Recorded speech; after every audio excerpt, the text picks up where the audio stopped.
He constantly wanted to compete with the Buddha.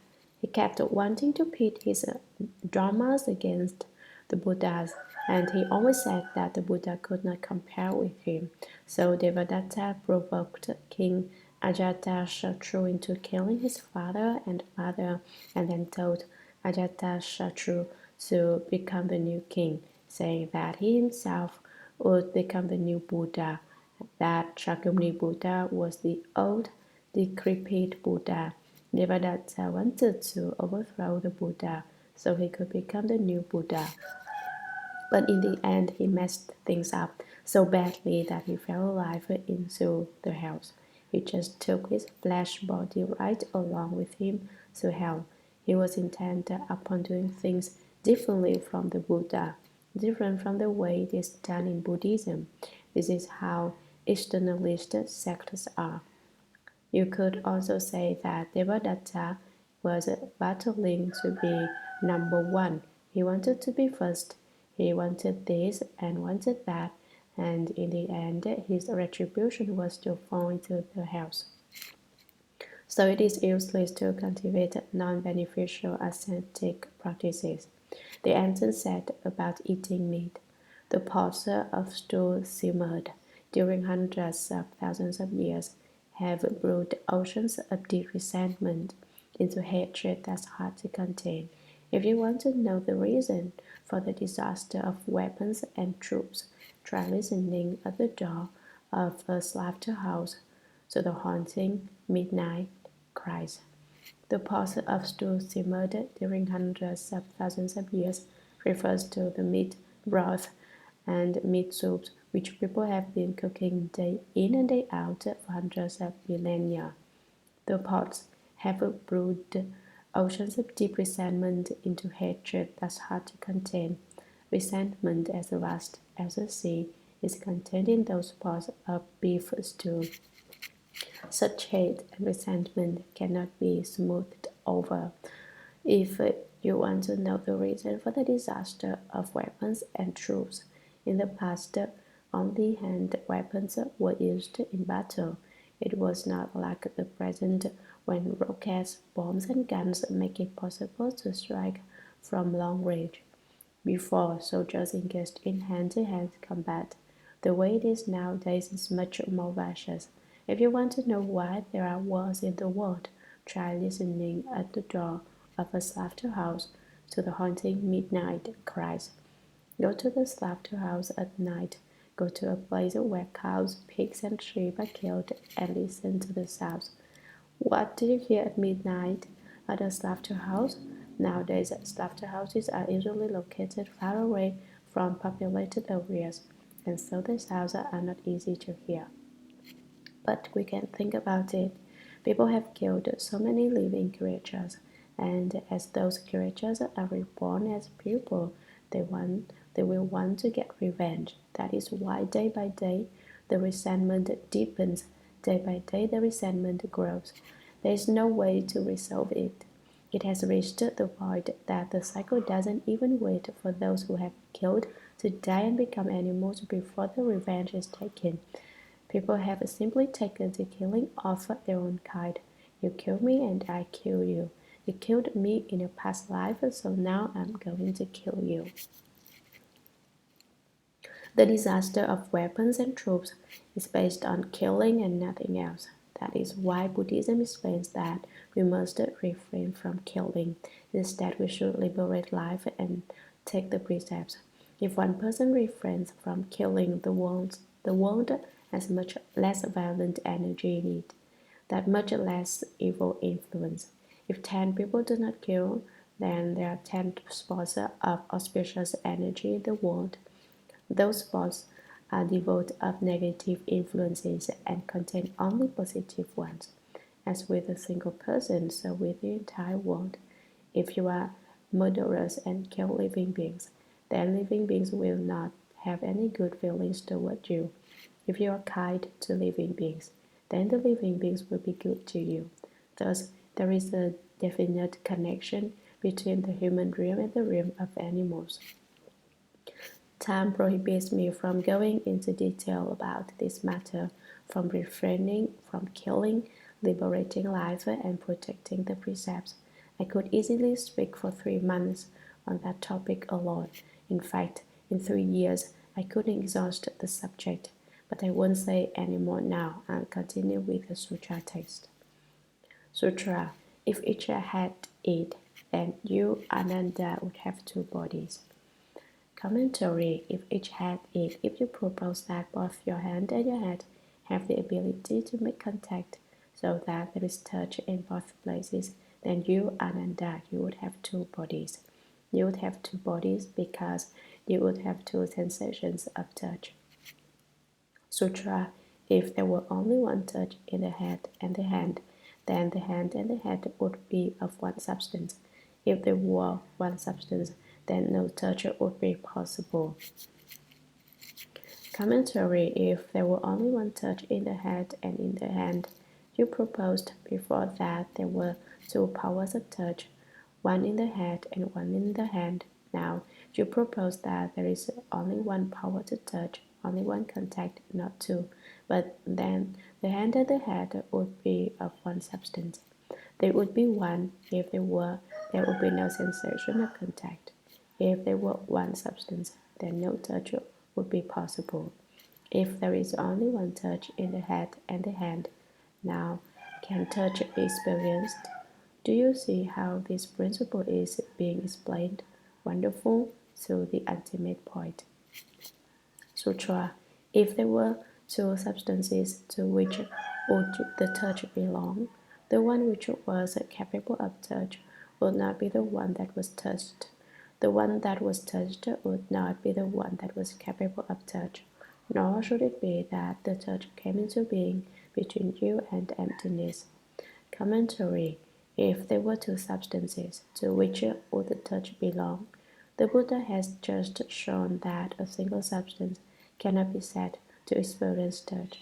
If then do you propose that the head and hand are 2 substances, making 2 kinds of touch, in which one does the touch reside, the actual sensation of touch should lie in one of them. Which one is it? It is clear that one will be capable of touch, and the other will be the thing touched. The one which was capable of touch would not be the one that was touched. The one that was touched would not be the one that was capable of touch. You cannot say that they are both capable of initiating the sensation of touch. For instance, I am now touching this table. Basically, the table hasn't any awareness, but my hand is the one that is capable of touch, while the table is the one that is touched. In the case of the hand and the head, though, which would be which? The one that was touched would not be the one capable of touch. The one that was capable of touch would not be the one that was touched. So then, which would you say touched which? Would the hand touch the head, or would the head touch the hand? Speak up. Nor should it be that touch came into being between you and emptiness, since the empty space is basically nothing at all. Sutra. Therefore, you should know that neither the sensation of touch nor the body has a location, and so the 2 places of the body and touch are empty and false. Their origin is not in causes and conditions, nor do their natures arise spontaneously. Commentary. Therefore, you should know, because of the various principles that I have just explained, you ought to know that neither the sensation of touch nor the body, neither the existence of a reaction to touch nor the body has a location. The sensation of touch does not have a fixed place. You cannot say for certain what it is like. And so the 2 places of the body and touch, the place of the body and the place of touch, are empty and false. They are not actual. Don't become attached to the objects of touch. Don't get attached and think, so-and-so is the fairest of the fair, and give rise to greed and attachment. It's empty and false. So what are you doing getting attached to it?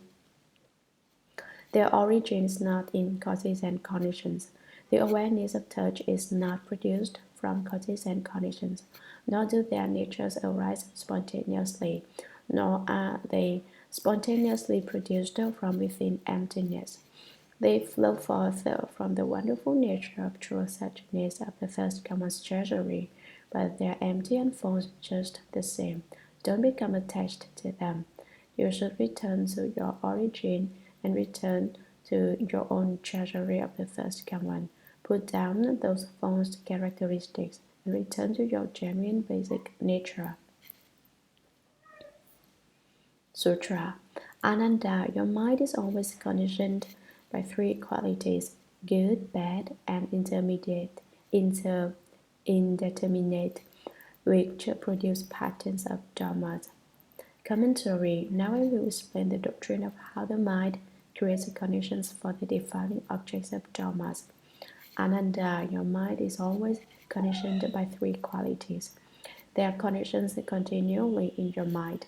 What is meant here is setting upon conditions. The most important thing that those who cultivate the way must avoid is to set upon conditions.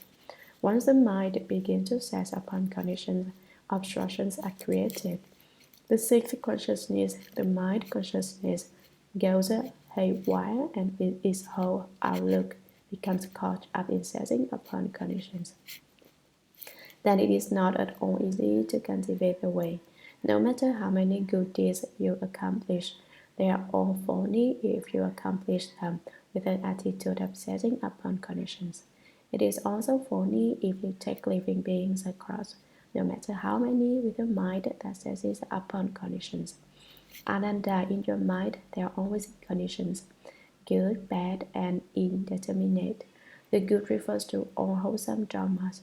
The evil refers to unwholesome dharmas.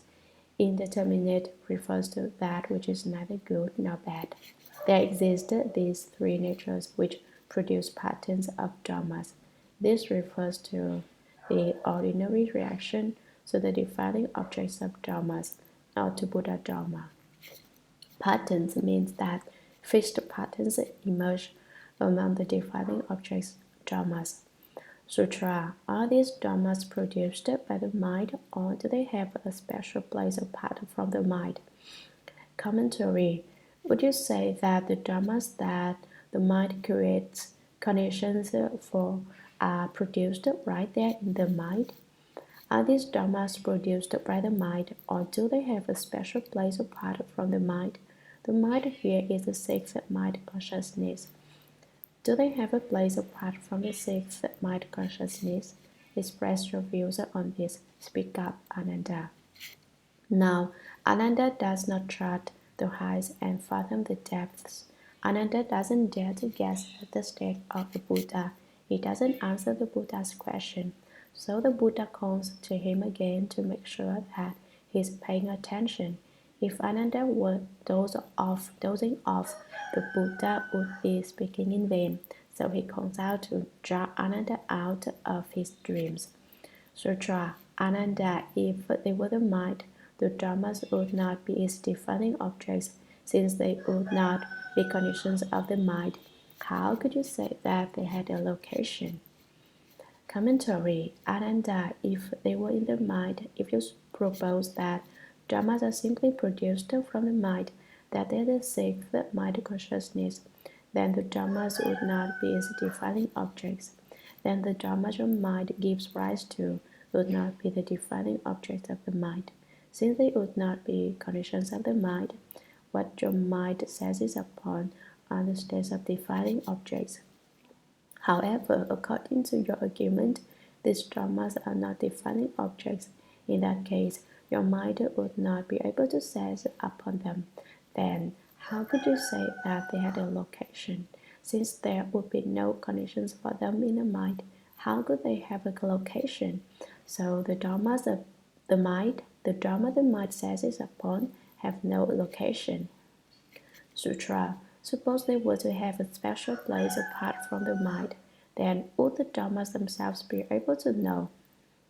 Commentary. Suppose they were to have a special place apart from the mind, they would be in another place. But if they were in another place, then would the dharmas themselves be able to know? Is the nature of the dharmas such that they know they are dharmas, speak up. Sutra. If they were to have a sense of knowing, they would be called a mind. If there was something other than you, they would be someone else's mind, since they are not defining objects. If they were the same as you, they would be your own mind. But how could your mind stand apart from you? Commentary. If they were to have a sense of knowing, they would be called a mind. Suppose you say that Dharmas know that they have a knowing awareness, but that has knowing awareness is called the mind. If they were something other than you, they would be someone else's mind, since they are not defining objects. Something other than you means that they would be separated from you, they would be apart from you. But according to your argument, they are not defining objects either, because they have knowing awareness. If they were apart from you and had knowing awareness, they would be someone else's mind. If they were the same as you, they would be your own mind. Perhaps you insist that what is apart from you and yet has knowing awareness is actually your mind. But how could your mind stand apart from you? You do explain it by saying that they are not someone else's mind, but actually your own. Why aren't they one with you? If they have knowledge, then they are the mind. But how can your mind and you be two different things? Sutra. Suppose they were to have no sense of knowing, yet these defining objects are not forms, sounds, smells, or tastes. They are neither cold nor warmth, nor the characteristic of emptiness. Where would they be located? Commentary. Suppose they were to have no sense of knowing. If you agree with the principle I have just explained, I will say they do not know, yet these defining objects are not forms, sounds, smells, or tastes. They differ from the realms of the five defining objects discussed above: form, sounds, smells, tastes, and objects of touch. What the Buddha is discussing now are the dharmas, defining objects which haven't any form, nor any sound, nor any smell, nor any taste. They are neither cold nor warmth, nor do they have the awareness of touch, which knows separation, unity, cold, and warmth, nor the characteristic of emptiness. Nor do they have the characteristic of emptiness. Where would they be located? Then, where would you say the dharmas reside? This is what the Buddha asks Ananda, but now Ananda does not dare answer. Sutra. We have established that they are represented in neither form nor emptiness, nor is it likely that they exist somewhere in the human realm beyond emptiness. For if they did, the mind could not be aware of them. Whence, then, would they arise? Commentary. We have established that they are represented in neither form nor emptiness, in the two kinds of defining objects of form and emptiness. There is no representation of them, nor is it likely that they exist somewhere in the human realm beyond emptiness. It cannot be that the dharmas exist somewhere beyond emptiness, for if they did, the mind could not be aware of them, since the mind is not the dharmas which it creates conditions for. Hence, then, would they arise? Where are dharmas established? Who establishes them? Where do they arise? Sutra. Therefore, you should know that neither dharmas nor the mind has a location. And so the two places of mind and dharmas are empty and false. Their origin is not in causes and conditions, nor do their natures arise spontaneously. Commentary. Therefore, because of this, Ananda, you should know that neither dharmas nor the mind has a location. Those two have no place that can be found either, and so the two places of mind and dharmas are empty and false. In the doctrine of the mind conditioning dharmas, both the places are empty and false. Their origin is not in causes and conditions, nor do their natures arise spontaneously. They are an illusory falseness which arises from within the nature of the treasury of the third come one.